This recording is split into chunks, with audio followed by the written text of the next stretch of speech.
Alhamdulillah wassalatu wassalamu ala rasulillah Muhammad bin Abdillah sallallahu alayhi wasallam wa ala alihi wa ashabihi ajma'in, amma ba'd.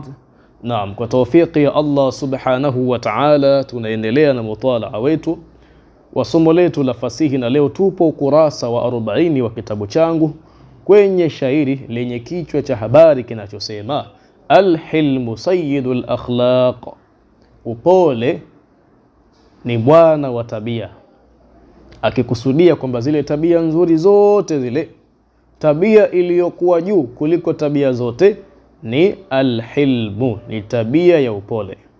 Katika shairi hili Imamu na Shafi'i anazielezea hali zake kuu mbili.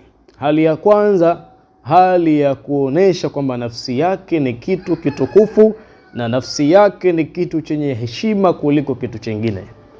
Lakini pia hali ya pili, anaonesha kwamba yeye ni mtu mwenye huruma kwa wengine, na yeye ni mtu ambaye yuko radhi hata aache mambo yake, lakini akidhi haja za wengine. Tamam, hakadha. Na ni sifa nzuri hizo. Tamam, na sifa hizo ndio sifa zinazopatikana kwa mtu mwenye sifa ya upole, au ndio sifa zinazopatikana katika sifa ya upole. Tamam, hakadha. Anasemaje Imamu na Shafi'i? Anasema idha sabbani nadhlun. Nadhlun maana yake rajulun haqirun muhtaqar, mtu mpuuzi au mtu mpumbavu. Tamam, hakadha. Anasema idha sabbani nadhlun, pindi atakaponitukana mimi, nadhlun, mtu mjinga, mtu mpumbavu, mtu mpuuzi, tazayatu rif'atan, mimi huzidi utukufu. Tazayatu rif'atan, mimi uzidi utukufu. Kuonesha watu kwamba inapotokea mtu mjinga amenitukana mimi, yale matusi yake mimi hayanidhuru, bali huwa na zidi utukufu kwa kujiona kwamba mimi sikutoa maneno machafu kumwambia mwingine, wala sikuunyanyua ulimi wangu kumtukana mwingine, bali huyo mwingine ndiye amenitukana mimi.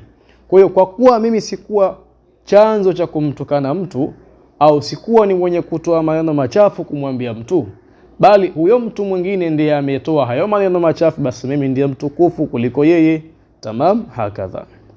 Akaendelea kusema wama al-aibu illa an akuna musabibu.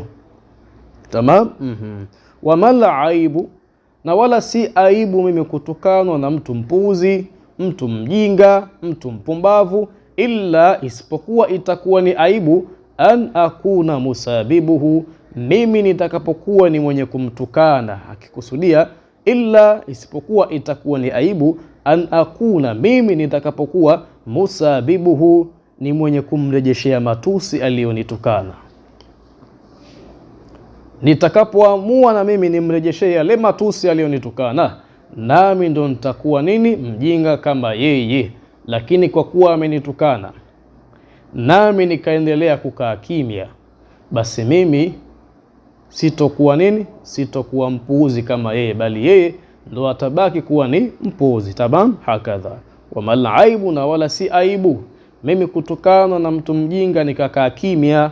Tamam, illa, isipokuwa aibu, an akuna musabibu, nitakapokuwa mimi ni mwenye kumrejeshea yale matusi aliyonitukana. Tamam, walau lam takun nafsi alayya azizatan, walau lam takun, na lau kama nafsi yangu isingekuwa, alayya, kwangu mimi, azizatan, isingekuwa ni kitu kitukufu, la makantuha, ningeimakinisha, kwa maana ningeiruhusu, min kulli nadhlin tuharibu, akimaanisha la makantuha, ningeiachilia pasi na kuiwekea mipaka, wakanat, na ingekuwa nafsi yangu hiyo, min kulli nadhlin sabbaha, kwa kila mjinga ambaye ameitukana, tuharibuhu, ingekuwa ni yenye kumpiga vita, kwa maana ingekuwa ni yenye kumjibu yale mapigo. Kama ni ya kimatusi nayo ingetukana, na kama ni ya ngumi nayo ingerusha ngumi. Tamam, hakadha.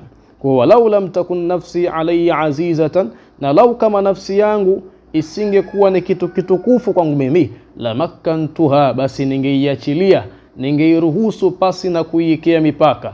Kwa maana ningeiachilia ifanye lolote pasi na kuiwekea mipaka. Wakanat, na ingekuwa hiyo nafsi yangu, min kulli nadhlin sabbaha, kutokana kila mtu mjinga aliye itukana, tuharibu, ingekuwa ni yenye kumjibu mapigo. Kwa maana ingekuwa ni yenye nini?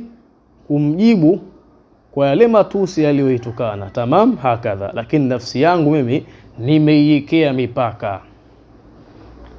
Mipaka gani? Nafsi yangu inafanya mambo mazuri tu, inasaidiana katika kheri tu. Tamam, hakadha. Lakini katika mambo ya shari nimeiwekea mipaka, isiingie huko shari ya aina yoyote ile. Tamam, hakadha. Kwa sababu gani? Kwa sababu nafsi yangu ni kitu kitukufu na kitu chenye heshima kwangu mimi. Akaendelea kusema Imamu na Shafi'i kuonesha yeye ni mtu mwenye kujali ya wengine na yuko radhi hata aache yake yeye aende mbio kwa ajili ya mengine. Akasema walau annani as'a li naf'i, walau annani, na lau kama mimi as'a, ningekuwa ni mwenye kwenda mbio, li naf'i, kwa ajili ya kujinufaisha mimi, wajatani, ungenikuta mimi, kathira tawani, ni mwingi wa kuchelea, kwa maana ni mwingi wa kuzembea. Lilladhi, lam imekuja kwa maana ya ila, akimaanisha ila alladhi ana talibuhu. Tamam, hakadha. Walau annani as'a, na lau kama mimi ningekuwa ni mwenye kwenda mbio, linaf'i, kwa ajili ya kujinufaisha mimi, wajatani, ungenikuta mimi, kathira tawani, ni mwingi wa kuchelewa, ni mwingi wa kuzembea. Lilladhi, akimaanisha ila alladhi, katika lilladhi, kwa kile kitu ambacho. Tamam, lilladhi, akimaanisha ila alladhi, kwa kile kitu ambacho ana talibuhu, mimi ni mwenye kukitaka au mwenye kukitafuta.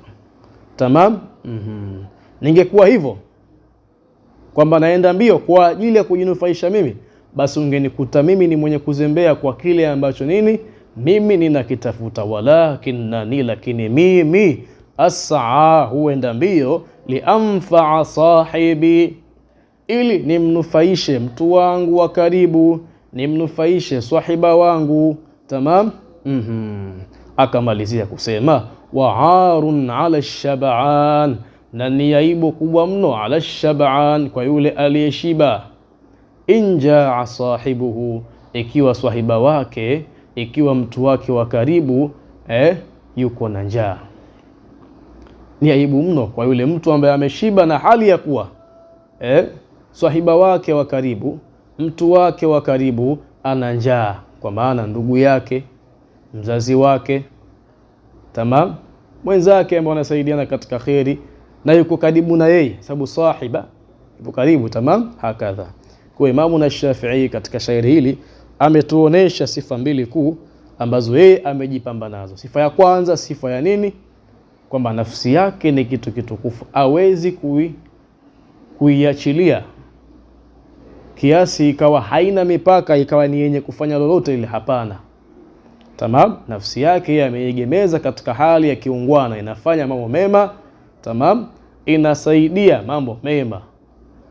Katika upande wa shari ya haina yoyote ile, nafsi yake haijihusishi na shari kama hiyo, kwa sababu kumjibu mtu matusi si jambo zito, ni jambo jepesi mno, ni kitendo cha kutikisa ulimi tu. Tena hasa mtu anapokuwa nini